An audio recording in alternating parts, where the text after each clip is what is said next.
Welcome back to another one of my Django videos where we are building a real-time chat website.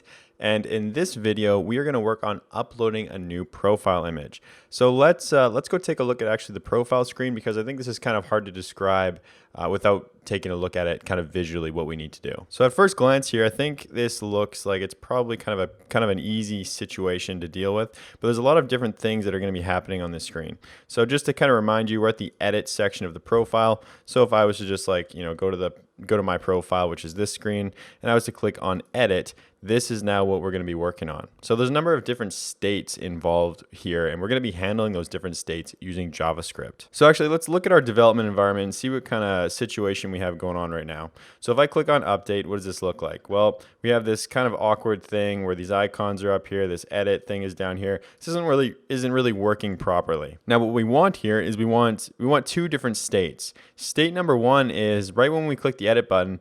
When we hover the mouse over this, we want this overlay to turn white, and we want the edit button to kind of float in the middle. And we don't want those icons at the top. So you can see these icons, those should be hidden. Those should only ever show after we actually select an image. So this would be like state one, and we'll just call it like image overlay or something. Because that's what we have happening here. We have like an image that is being overlaid, or an overlay that turns white when we kind of hover over it. And there's that edit button that kind of sits right in the middle here. So what is state number two? Well, let's go to a different tab for that so I can kind of show it to you. And I click on the edit and I select any image. It doesn't really matter. I just click on one. This would be considered state number two. So it's different because we have an image, a new image that's set to the image view. We have these icons up here and we have the ability to crop it. We're not going to work on cropping in this video. That's going to be done in the next video. What we're going to focus on here is just being able to set an image that was selected and having these icons show. So this is kind of like state number two. So this would be like state two, and we can call it like maybe disable overlay or something. I know that's really bad writing, but hopefully you can read that. So state number one would be having that overlay, and then state number two is when that overlay is disabled and we have that new kind of image set there. Those are the two different states that we're going to control using JavaScript. All right, so let's get started here. Let's go into account, and I'm going to open up the edit account HTML file and scroll all the way to the bottom, because everything we're doing, like I said, is going to be using JavaScript. So the first function is going to be for as soon as this page loads. So again, if we go back to our server, our example here that I was showing you, as soon as the page loads, I want this overlay to be enabled. I want this edit button in the middle, and when I hover over it, I want it to kind of turn a white color. So let's go and write that JavaScript. Now I'm going to call this function enable image overlay. It'll take no arguments and it's not going to return anything. So first I want to get the text, that text view that kind of sits in the middle. So var text equals document.get element by ID, and the element name in this case is ID_text. So if you're curious and you don't know where this is coming from, just press Control F on that, search that, and you'll see that this is that edit text that kind of sits in the middle of the screen. So I'm getting that element and I'm going to make some changes to it. I'm going to add some styling. So I'm going to do text.style.background color equals, and set it to a specific background color. So I'm programmatically setting some properties to this element using JavaScript. And if you're ever curious, by the way, of like what properties you can set using styling, you can this information is all Googleable. Like you could do div set color or div set color JavaScript. And you could just Google this information. W3 Schools is a great website. You click on here. It says, hey, here's how you style the background color property. And here's an example, document body style background color. So basically document.body is referencing what the element is. So if we go back to my example here, I've already got, whoops, I need to set an equal sign here. I've got the element here. The variable is text, document, get element by ID. That's going to select the element. Then I want to access style and then background color. So that's kind of what you see in the example here, style.background color. And here they use an actual color, but I'm using a hex code for the color. It doesn't matter, like if you wanted a red or a blue, like that would work. But I want a specific hex color that I'm going to be setting here. And also, if you don't know about hex colors, those can also be Googled. So you would just search up like HTML color picker or hex color picker or whatever. You can go to any of these links. W3 Schools, again, is a great one. You can select these colors and select different hex codes, and they're all over here on the right. So that's our background color. Now I'm going to set some text color. So to set text color, you do style.color, and I'm going to set it to a white color. Then I'm going to set a font size, so style.font size. And again, all of this stuff is Googleable. All of these properties you can just Google if you're ever curious of how to set things programmatically with JavaScript. Very, very simple stuff. 16 pixels and 32 pixels. So if you search up padding, let's actually search that up just so you can see. So JavaScript element padding. And of course, W3 Schools has a great link. So here it says, here's how you get the div or the element, and then style.padding. And then this is the different padding values. So here, if you scroll down, you can see. So one value, so div padding, that would be all four sides have a padding of 50 pixels. Two values, which is what we're using, the top and the bottom will have padding. Left and right will be 10. So top and bottom, left and right. Three values, the top padding will be 50, left and right will be 10. So that's top, that's left and right, and then that's bottom. And then four values is top, right, bottom, left. That's the order. So if you're ever curious about like setting padding to multiple kind of sides of a div, that's what you're looking up. So what we have here is top and bottom have 16 pixels of padding, and then left and right have 32 pixels of padding. Now I want my cursor to change when I hover over. So if we go to our website on openchat.xyz, when I hover over here, notice my cursor is changing. The cursor is changing to a pointer. So to do that, we have to set a property. So text.style.cursor and set that equal to pointer. So that's all the styling for that edit button kind of in the middle. Now I want to do the styling for the profile image. So I want to say profile image equals documents get element by ID. The ID here is ID profile image. Nice autocomplete for me there. Now profile image dot, we're going to set some styling. So style.opacity. Opacity is like the translucency. How translucent is it?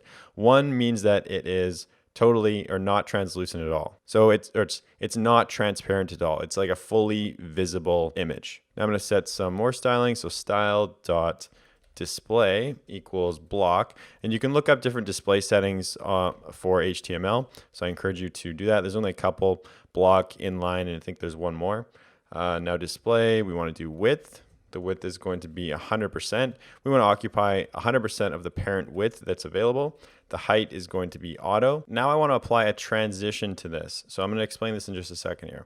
So profile image dot style dot transition and set that equal to 0.5 seconds. So half a second ease. So what this is going to do is it's going to ease in that opacity as it changes.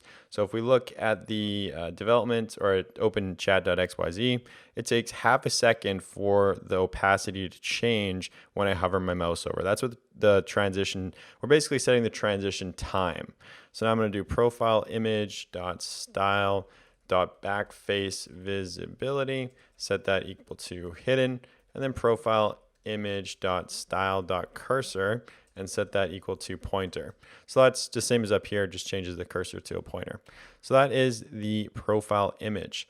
Now we want to set the middle container kind of section. So if we go to OpenChat, the middle container is actually the container that that little edit text is actually sitting inside of.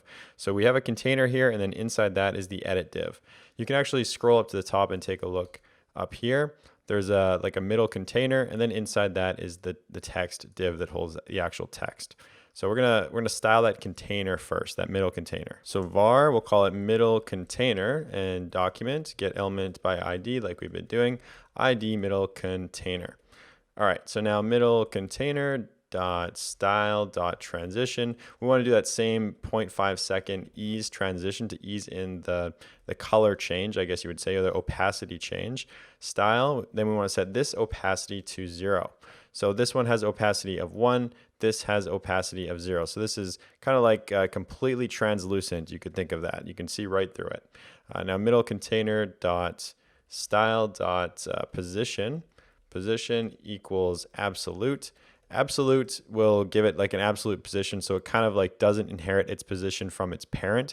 It's going to sit wherever it needs to sit. So I'm going to write this out and then I'm going to explain it. It's because this is going to be a little tricky to kind of center this container. So if we look at the openchat.xyz, notice the edit button is kind of overlaid over top of the image and it's centered. It's going to be kind of tricky to do that, and I'm going to write this out, and then I'm going to show you examples of the different ways to kind of center this to help you understand, because it's kind of tricky if I just try and explain it with words. So style.top equals 50%. Again, I'm going to explain this, so just kind of hang on. Let me just write this out. Style.left equals 50%. Middle container dot style dot transform equals translate. And yes, don't worry, I'm going to explain this too, so don't panic. This is negative 50%, negative 50%. Now the next one is middle container dot actually, I think that's it. That's all we need. Oh, we need to actually call this function too. So go up to the top and you can call it wherever you like. I'm going to call enable image overlay so that when this page is loaded, this function will execute. So pressing Control S on that. Now let's go back to the development environment. Yeah, that doesn't look right. That's not what I expected. Let's go back here. Yeah, it looks like I have a typo. So this should have been profile image. So this all looks good. I'm going to press Control S and go here and take a look. And that was what I expect. So notice when it first loads, you see the button sort of shifting, and so you know it is centered. It's no longer showing down here, but we don't have the mouse over animation. So let's add that. So this is what I expect at this point. You can see kind of as you load the page, if I'm spamming refresh, I can see the edit button move to the center. Let's add some transition events so that we can actually change that when I mouse over. So we need to get the image container. So image container equals document, get elements by ID, ID image container. This is the kind of parent container that holds everything. So if we go up here, image container, we have the profile image inside of it. Then we have the middle container, and then we have the edit button. So this is kind of the all-encompassing container here that's holding everything. So image container, we want to add an event listener to this. So image container, add event listener. And the event that we're looking for is mouse over. Now, of course, you can Google what kind of JavaScript events you can listen for on divs. So I encourage you to do that. The one that we're going to be looking at here is mouse over. And we have also mouse out, which we'll be looking at after that. So this takes in an event, and we can do profile image dot style dot opacity, and set that equal to 0.3. So it's kind of like 30%, or I guess 70% translucent, because 1 would be like completely, you can see it. 0 would be like you can't see anything. So it's like 70% translucent, I guess you would think of that. Now middle container dot style dot opacity, and we want to set that equal to 1, because remember our middle container opacity starts at 0, but we want it to come into view so you can kind of completely see it. Now we're going to add some event listeners to two other things, or sorry, we're going to add two more event listeners to the image container. So I'm going to copy this, paste that down below. This is going to be mouse out. So this is like when the mouse moves away from the container. I'm going to set the opacity back to 1 and set this one back to 0. Now we're going to copy it one more time, and the last event here is going to be clicking. So when I click on that image container, now this is what we would use to actually initiate selecting a new image from your computer locally. So I would do get elements by ID profile image, and just do .click. So I'm executing a click on this element. So if I go up here, we have an element, and we are going to attach an on-click listener to this by the end of this video. So right now, clicking this will do nothing, but by the end of this video, we're going to have an on-click listener. Okay, so let's go back down and take a look at this. I'm going to press Control S, and let's go to our development environment and see what it looks like now. So now if I hover my mouse over, notice, boom, there we go. We get our transition. So there's a couple things happening here. I think the opacity stuff is pretty obvious. You know, the middle container at the start is invisible. It has an opacity of 0. When I hover over, it gets an opacity of 1. I think that's pretty obvious what's happening. But the centering of this is not obvious. I think that's kind of the most tricky thing. So if I refresh this really quickly, you can kind of notice that it's actually moving from a different position as it slides into the center. This is kind of a weird thing that there's not really a workaround that I know of. So let me show you why that's happening. So if we look at the middle container, we have a transition applied of 0.5 seconds. So that would be like the changing of the opacity, but it also applies to this transformation here. So if I was to comment out this translation, and also comment these out too. Comment out the top and the left, and just kind of see where this edit button ends up. So if I refresh this, notice the edit button is way down here. And that's not where we want it. We want it centered. So the problem here is we want it to like overlay. And I'll add a border actually to outline this a little better. So if we go to the image container and do like image container dot style dot border and just do 1 pixel solid black all around the entire thing. If I press Control S, we can see what that image container looks like. That's this whole thing right here. But we have this edit button that's actually kind of just like floating down below. The reason it's floating down below is because we have the position set to absolute. So if I commented that out, press Control S, go back here, there we go. Now everything is like, this is how you would typically expect it to be. You have your image container, you have the image inside of it, then we have that second div. Because if you come to our code and we'll look up here, that's what we have. We have the image container, then next we have the image, then we have the middle container, and then inside that is the edit kind of button. So that's kind of like what this looks like. So that is what you would expect at this point. Now this gets tricky because we want to overlay it. So the way that you overlay it is you give the thing that you want to overlay, you give it a position of absolute, so that it basically means like, forget the rules, just go wherever like you need to go, basically. And then we can tell it, okay, middle container, we want it to move. It means move up from the bottom 50% and move from the right 50%. So it's kind of like opposite. But the problem with this is this 50% is the parent container. So if we go to the view and I refresh it, notice the positioning here. The anchor position is this top corner. So the top corner gets centered. Notice that top corner is right in the middle of the container, but the rest of it, this isn't really what we want because now it's kind of offset to the right. So what we have currently is like we have our thing that's kind of centered like this. So the corner is centered, but what we actually want is the center, this center point to be at the center. So really we have a triangle here. We have a triangle that we've created where the triangle, I'll just draw it over here. This is the translation that we need to make in the X direction, and this is the translation that we need to make in the Y direction this way. So there's like an arrow pointing upwards. So we need to move this whole thing shifted up Y and left X. So how do we do that? Well, that is where this translation comes in. So this style.transform, this is the middle container itself. So this is shifting 50% of the X direction and 50% of the Y direction. I actually can't remember which is which. This might be Y and this might be X. I can't remember, but either way, it's 50% in the negative X direction and 50% in the negative Y direction. So that is what we see here. So if I get out of this kind of drawing thing, that's what we see here. So what we want to do is shift up 50% and to the left 50% of the button itself. Now the problem with this is like when I refresh it really quickly, you kind of see it like shifting as the page loads. Now you could leave this, it's technically fine, but I kind of don't really like it personally. So what you could do on the transition is get rid of the transition time. So if I comment that out and press Control S and go back here, then boom, there you go. And no matter how many times I refresh it, it's always in the center. So it's that transition. The transition time is being applied to the translation and also to the change in opacity. So you can comment that out if you want, or you can leave it. It's really up to you. All right, so we are ready to move on. I'm gonna get rid of this border that I added there just to kind of show you what was going on.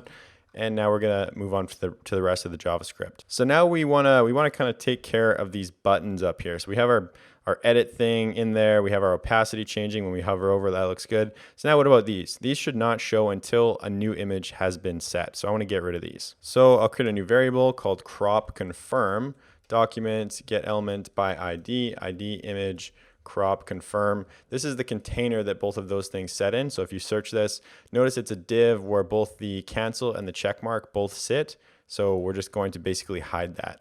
So here, get the element, and now we want to add some classes to hide it. So how you add a class with JavaScript is there's a bunch of ways, but one of the ways is getting access to the class list, and then I can either remove classes or I can add classes. So I'm going to remove the dFlex class. I'm going to remove the flex row class.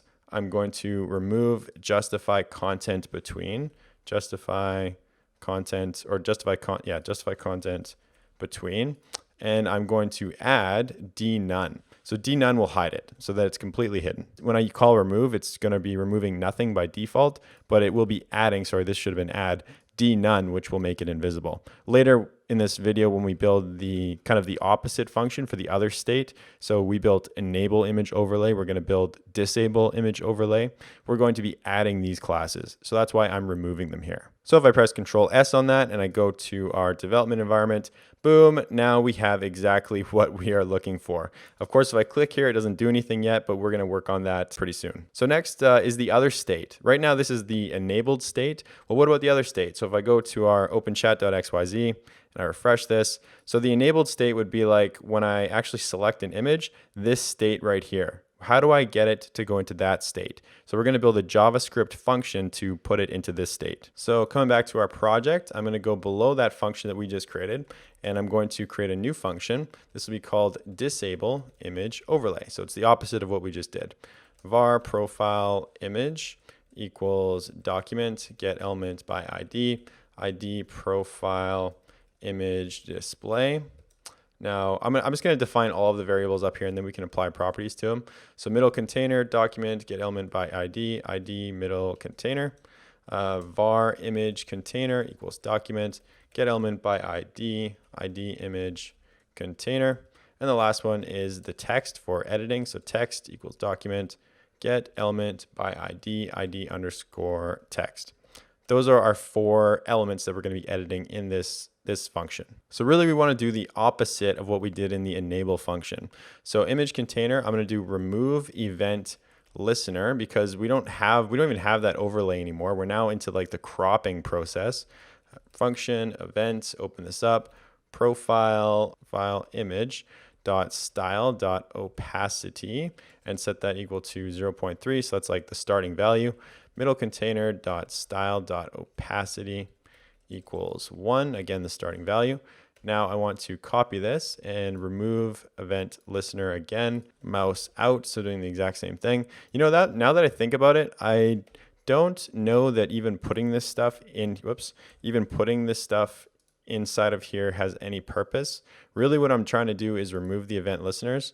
I'm going to leave that commented out because I'm legitimately curious. I think I just kind of forgot to remove it when I was building the code, but let's see what happens. Okay, now so we want to set some kind of default properties back to kind of what it should be in the starting point.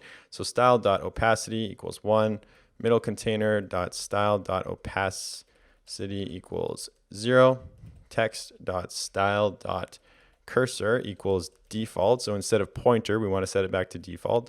Text.style.opacity equals 0. Next, we want to remove an event listener from the image container. So document get element. Actually, I should have got the image container up here. Yeah, ID image container. So I can do image container dot remove event listener, remove that click listener function event, open this up, and just do event dot prevent default. So basically when they click on the image container, this image container right here, I want to prevent that click from happening. So if I click this, it should do nothing. Because once we've selected an image to crop, when I click here, I don't want it to like initiate a new cropping process. So that's why I'm removing that event listener. Now the profile image container, the profile image, which actually I didn't define above, but that's okay. Document get element by ID, ID profile image. And this will be, again, I want to add an event listener. I'm looking for click and define a function, get the event, and I want to do event.prevent default. So again, if they click on that profile image, we don't want to initiate a new kind of selection process. So I'm preventing that from happening by doing event.prevent default. So listening for clicks, and then this one I think is pointless. Just like up here. I think I just forgot to do that. So like I'll comment that out and see if it works. But this one is definitely, there's a reason for that. Okay, next we'll do the icons. So var crop confirm. I can actually copy what we have in the previous function. So up here, crop confirm, let me copy all of those, paste those in here. And we want to do pretty much the opposite. So instead of removing, I want to add. So I'm adding all those, and I'm going to remove d none. So I'm adding deflex, flex row, justify content between, and then I'm removing d none. So essentially this is going to make this visible. And then I want to add an event listener to that. So var confirm equals document get element by ID confirm. So this is getting the actual check mark. I should have called this check mark or something, but that's okay. Confirm, it means it's the check mark element. And then add event listener, I'm looking for a click, function, event, open this up.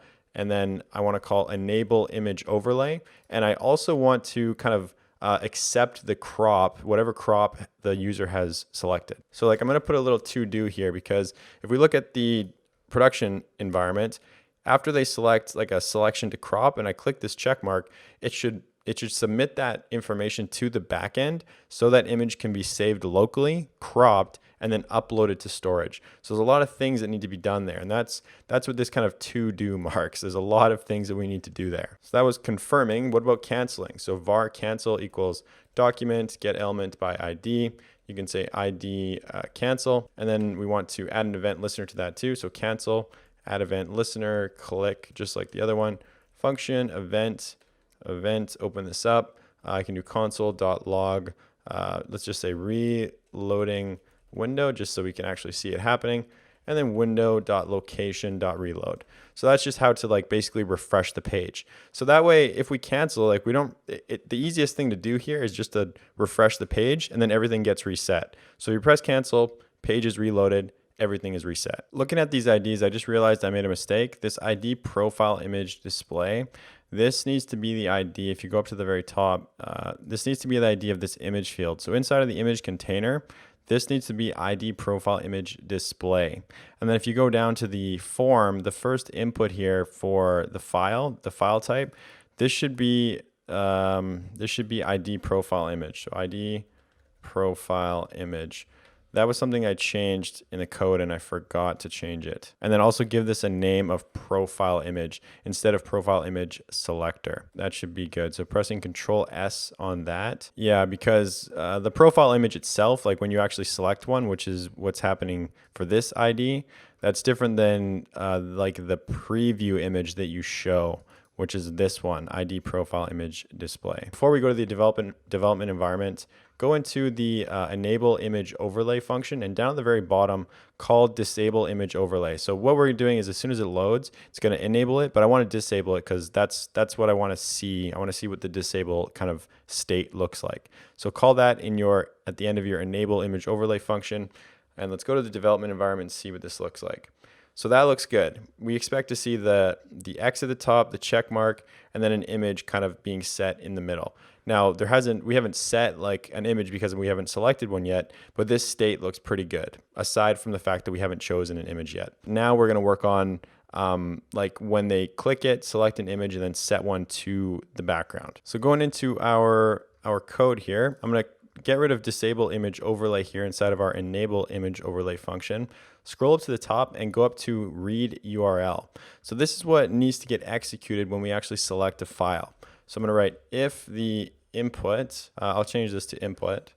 If the input, this is going to be like the input file that was selected. So input.files, so if there is files that were selected, and input.files, if the first index of those files equals something, it's not empty basically, then I want to read that. So I'm going to say reader equals new file reader, and this is a JavaScript thing. You can look up this if you like. Now I want to do reader.onload equals function, and it's going to have an event, and we can go inside the event. Now in the event that we actually are able to load a new image, the one that we selected, we want to disable that image overlay. So we're going to our like secondary state sort of thing. And now I want to load that image using JavaScript. So I want to access the event, call target.result. That will get the result. Now I want to do image field equals document get element by ID. This is going to be that ID profile image display. So this is like the preview image element for showing that image.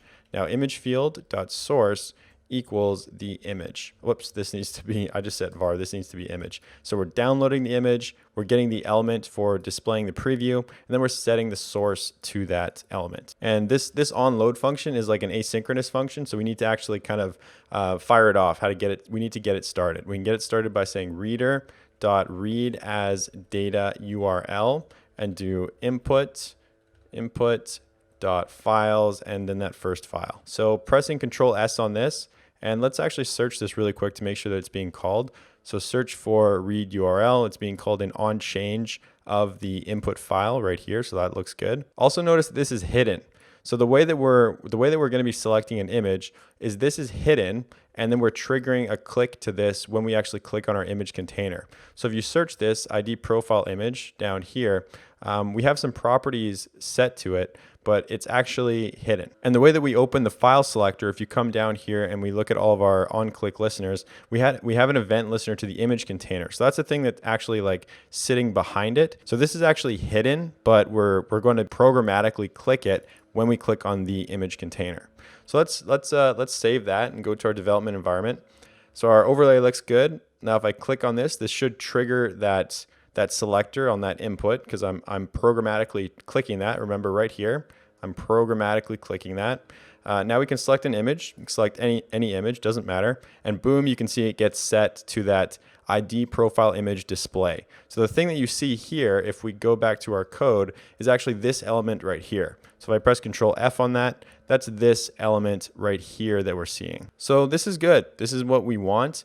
And of course, this is now, you can very clearly see why we need to crop this image. This is what happens when you don't crop it. If the length is not the same as the height and you set a circular image, it kind of like just does this weird, it fits the actual dimensions. So it doesn't end up being circular. This is why we have to crop it to a square. So if I go to the actual server and I click on edit and I choose any one of these images, it has a limitation on the dimensions here. It has to be a square. There's a reason for that, and now you see why. If we have it set to something that is not a square, you get this weird kind of oblong oval shape. We want it to be a nice circle at all times, so that's why we put this square cropping limitation. And before we move on, actually, why don't we test actually like saving an uncropped image just so you can kind of see what it looks like. So what we're going to do is we're going to go into views.py. So come up over to here and go to the edit account view, wherever that is, edit account view. Now inside of where the form is valid, before we save the form, what I want to do is I want to delete the old profile image. So write a comment here, delete the old profile image so the name is preserved. Because let me see, preserved here. Because remember, if we look at our model, we have the same profile image path for every single profile image. It's going to be profile image, the user's primary key, and then the name profile image. So in order to preserve this name, we need to delete the old image before we save a new image. So I want to delete the old image. I can do that very simply by just doing account.profile image .delete, and that's going to delete that single profile image, then calling form.save. I'm not sure why this is here. That doesn't need to be there. That was something I'm sure I forgot to remove from the source code, and that should be good. So let's go to the development environment. I'm going to refresh, click here, and there's actually something that we did forget to do, but I wanted to leave it out just to emphasize how important it is. So if I click here and I click save, you'd think that would upload, but it actually doesn't. So if we look at the folder, we look at the profile images folder. So we go to source, media CDN, profile images. Notice the profile image for this user is actually empty now. So what that means is in views.py, where we deleted their profile, that worked. The form was valid, it tried to save, but for some reason it still didn't work. So what could be happening here? And I specifically left this out because I wanted to emphasize it because I always forget to do this and it's kind of a subtle thing. In the form, when you're submitting files, you have to set a special field inside of the form here. And that field is ENC type. I don't even actually know what this stands for. I guess it's just like a data type. It's multipart.form-data. So you have to do enc type, however you say that, multipart/form data. So if I press Control S on that and I go back to our development environment and I'm going to go to update again. I'm going to click here, click edit. Now I'm going to select an image, doesn't matter which image, click save. Notice that boom, there now it actually works. So this thing is very important. I always forget it. That's why I wanted to make sure I emphasized it for you guys. If you're ever submitting files, I think any files, not just images, you must have this parameter. So now another thing here is notice that this is an oval now. It's not a square image. And if we go to our actual environment, that's why we have to crop it. That's why we have to set a limitation to how they crop it to a square so that it looks like a nice circle image, because otherwise it looks like an oval, and this kind of turns out looking weird too. So that's why we have to put limitations and make them crop it to a square. So that's going to be it for this video. We have selected an image. We have set up all of the overlay, that weird kind of JavaScript logic that I know is a little bit tricky. We've set an image to like a preview to the view, and now we have also uploaded an image and changed the profile picture successfully. So next, in the next video, we're going to work on cropping and setting a limitation so that they can only select a square, so we get those nice circular icons for images. By the way, if you're watching this video on YouTube, what the are you doing? You need to go to my website. If you go to my website, it tracks your progress. I give you source code links for all the files that we change in the video. It just overall makes it way easier to follow along if you just go watch on my website. And it's completely free. You get all these added benefits and it's free. So why wouldn't you go do it? There's a link down below to the course on my website. Just click that, follow it. It's completely free. You have to register an account, but that takes 30 seconds. Register, go watch it on my website. You're at a big disadvantage watching on YouTube. It's way easier on my website. What are you doing? Go and do it right now. I'll see you in the next video.